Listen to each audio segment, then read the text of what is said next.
Graça e paz nesta manhã linda e maravilhosa de terça-feira, 18 de abril de 2023. Eu creio, confessando com a minha boca, a palavra da justiça foi para a liberdade que Jesus Cristo me libertou. Não vivo mais em jugo de escravidão, confessando com a minha boca a palavra da minha salvação, pois ele me salvou com santa vocação, não segundo as minhas obras, mas as obras que o Senhor fez na cruz, como Filho do homem, e trouxe para mim o Cristo, aquele que veio, ressuscitou e mora no meu coração, onde o milagre aconteceu. E eu aqui, e você aí, somos abençoados de Deus. Ô meu Pai, eu creio, recebo e tomo posse da bênção no meu coração. Então, meu amado irmão, minha amada irmã, nesta manhã de terça-feira, eu creio que você está feliz, que você está reinando em vida e em perfeita vitória. Porque nós plantamos nossa casa na rocha. Todo homem, diz a palavra de Deus, né, no livro histórico, todo homem que ouve a minha palavra e não pratica, é um homem insensato. Vem a chuva e derruba a casa dele, porque ele colocou a casa dele na areia, né? Ele vai no Egito pegar as bênçãos do pai, ele vai no deserto, ele vai no Poço de Jacó, onde ali é a lei de Moisés. Então não tem como você pegar as bênçãos ali, porque já está dentro de você. Então quando você edifica a sua casa sobre a rocha, você está livre de qualquer maldição, de qualquer problema que possa lhe impedir de entender a graça. Que você teve acesso à graça, ao Evangelho, através do véu, que foi rasgado de alto a baixo, e você entrou pela porta, como fala Hebreus, capítulo 10, versículo 20. Então você entrou pela porta e encontrou Cristo no teu coração, onde é que você plantou sua rocha, a tua casa na rocha, que é o Cristo ressuscitado. Então aqui, no livro de Lucas, capítulo 18, versículo 18, Lucas 18, 18. Certo homem de posição perguntou-lhe, bom mestre, que faria para herdar a vida eterna, né? Hoje você sabe que através do Espírito Santo você tem vida eterna, porque você é um espírito aqui, você já está em Cristo. Nenhuma condenação para você, porque você já está em Cristo Jesus. Diz Romanos, capítulo 8, versículo 1. Então nem a morte nem a vida pode separar você do amor de Deus, que está em Cristo Jesus. Não está no Jesus de Nazaré. Que quando Jesus de Nazaré separa os 12 para ir para as ovelhas da casa perdida de Israel, para os judeus. E depois escolhe Paulo para pregar o Evangelho, onde você vai ler as 14 cartas que Deus deu para o apóstolo Paulo de Romanos e Hebreus, onde você ali conhece o verdadeiro amor do Pai, aqueles que me adoram em espírito e em verdade. Então aqui 19, respondeu-lhe Jesus, por que me chama bom?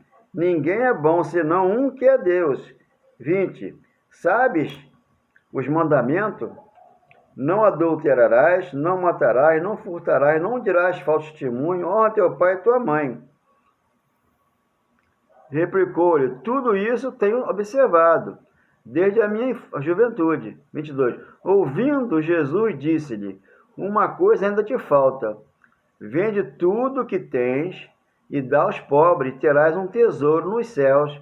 Depois vem e segue-me. Hoje aqui, eu estou em Cristo, sou nova criatura. Ele colocou um tesouro dentro de mim, que é 2 Coríntios 4:7. Aqui tem um tesouro nesse lado de barro, que aqui é um espírito dentro desse corpo aqui. Esse corpo aqui quebra, volta ao pó, e o espírito para Deus, que nos deu. Então, só que esse jovem rico aqui, ele está antes da cruz. Ele não sabia nada disso. Por quê? O Espírito Santo não tinha vindo ainda. Quando você lê as 14 cartas de Paulo, você entende a vinda do Espírito Santo, que está lá em João 16:7. É melhor que eu vá.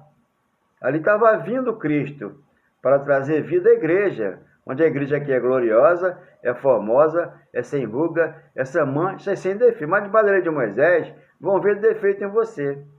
Só que você não é carne, você é espírito. Então a confusão é essa aí. Então tem que separar a lei da graça, para que você entenda a graça verdadeira. Então aqui 23, né?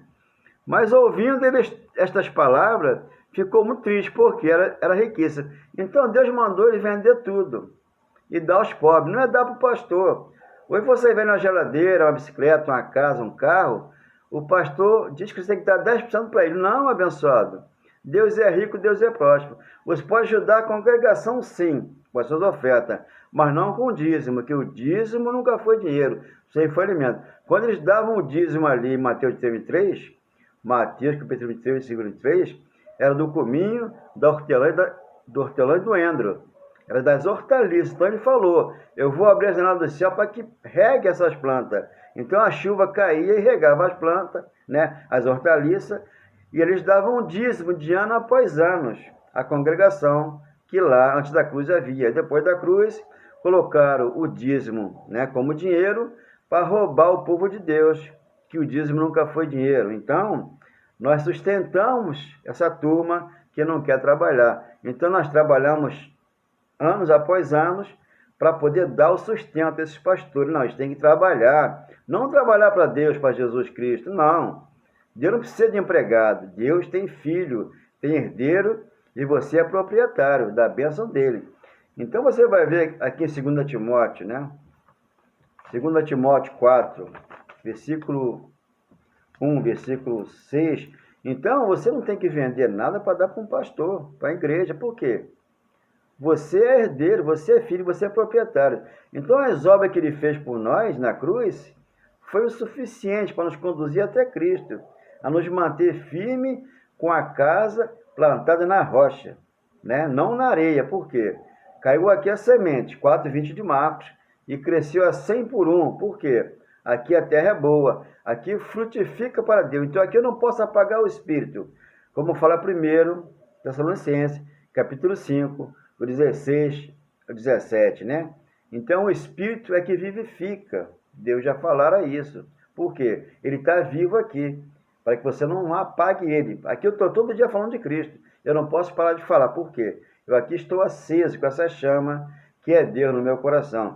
Então aqui, 2 Timóteo, capítulo 1, versículo 8 em diante, não te envergonhe, portanto, dos testemunhos de nosso Senhor, nem do seu encarcerado que sou eu. Pelo contrário, participa comigo do sofrimento a favor do Evangelho, segundo o poder de Deus. Então o Evangelho é o poder de Deus. Aquele rico que lá estava, né? Que Deus mandou que ele vendesse tudo e desse aos pobres, ele não entendia a graça. Por que não entendia a graça? O Espírito Santo não tinha vindo ainda. Hoje ele veio. Você vai ler Ezequiel 37:14, ali foi colocado dentro de nós o Espírito Santo, dentro dele lá. Só que aqui você recebeu por herança, porque você é filho, você é herdeiro. E você vai ver Atos capítulo 2, versículo 1, foi derramado em toda a carne no Espírito Santo. Aquele que recebe a revelação da graça, já tem o Espírito Santo dentro dele. E muitas vezes ele não sabe por quê. A igreja, né, prende ali na lei de Moisés, e você faz campanha, você faz corrente, faz isso, faz aquilo, e você não entra pela graça, você já entrou pela porta. Hebreus 10:20, você tem acesso a Deus, e não precisa de um pastor, de um padre, de um profeta, de um apóstolo, porque você tem acesso a ele. Deus fala com você, e você fala com Deus. Você não tem que usar um intermediário, né? Que é um pastor, que é um padre. Você mesmo fala com ele, porque ele fala com você. Ele não está de mal com você. Ele está de bem com o pastor, vai dar um recado para o pastor, para você. Isso aí não tem nada a ver com a graça. Isso aí é a lei de Moisés. Você está indo no Egito, no deserto, Poço de Jacó. Ele falou, água que eu lhe der, ela vai fluir dentro de você, o Jacó vivo. Não é a água que o pastor orou, ungiu lá e deu para você. Essa aí é uma água que é trambique. Isso aí é estelionatário da fé. Não existe isso aí. Então, 9, que nos salvou e nos chamou com santa vocação. Então, a salvação é um dom de Deus. A vida eterna é um dom de Deus. Lá, aquele jovem rico não sabia nada disso aqui. Hoje você sabe que você lê, você tem acesso à palavra. Você não pode ficar em Mateus, Marcos, Lucas e João. Ali é um livro histórico, tá? Então, quando Jesus fala 10, 7, 8 de João, né? Todos que vieram de mim são ladrões e salteadores, porque não entenderam a graça. Está antes da cruz. Depois da cruz, a graça se revela. Que você é dono, você é filho, você é proprietário. Então, que nos salvou e nos chamou com santa vocação, não segundo as nossas obras, mas conforme a sua própria determinação e graça que nos foi dada em Cristo Jesus antes dos tempos eternos. Então, já foram nos dadas essa graça maravilhosa, né? Que nós já temos dentro de nós hoje. Eu não tenho que buscar o Espírito Santo. Hoje eu tenho que viver dentro de mim. Assim é a vida de Cristo. Quando ele vem lá né, para aqueles que apareceram lá depois que ele ressuscita e vem, que mostra a mão para Tomé, marcado com um cravo. Tomé só creu porque Tomé viu. Então ali era o incrédulo que estava ali se manifestando, naquela época, na primeira era de Cristo, antes da cruz, onde tudo foi consumado e você tem hoje de você o amor de Jesus. Então vocês têm que entender a graça, mas tem que ler de Romanos a Hebreus, onde está o coração, onde está a palavra do amor e do perdão. Você nasceu nesse mundo onde aqui tudo perece, mundo de fantasias, você logo se entristece, mas a graça chegou e te libertou daquela cruz. Você está salvo, tem a palavra de Cristo Jesus. O amor de Deus é muito lindo, só Ele tem e vai te dar. Faz parte da nossa vida, mas temos que com Ele estar. Ele já veio, você que está dormindo, tem que acordar. Não é um símbolo que vai te transformar. Abençoado Deus. Um símbolo não transforma. O que é um símbolo? A Santa Sé, para ajudar, que é um símbolo. O batismo nas águas é uma simbologia. Tudo isso aí é simbologia. Por quê? O Cristo está sendo formado dentro de nós. Quando você come essa palavra aqui. E o batismo das águas é uma simbologia. Por quê? O batismo da cruz, 6, 3, 4 de Romanos, já foi o batismo que salvou você. Então, lá em Gálatas 5:1, foi para a liberdade que Jesus Cristo te libertou. Não viva mais de escravidão, porque existe filho da escrava e filho da livre. Então Jesus vem ensinando que você tem que sair da escravidão, do poço de Jacó, do deserto e do Egito, para entender a graça, onde você não é ovelha, você é um filho amado do Senhor, onde aquele te libertou. Então, foi para a liberdade que ele te libertou. Não viva mais de escravidão, como fala Gálatas 5, versículo 1. Entenda que você já é filho, já é herdeiro. Você não é ovelha marcada de um pastor. Você tem dentro de você o provedor, que é o teu amor, que é o teu pastor, que é o teu perdão, que é a tua salvação. Eu declaro uma terça-feira para você maravilhosa, meu Pai. Amém. Graças a Deus. Obrigado, meu Deus.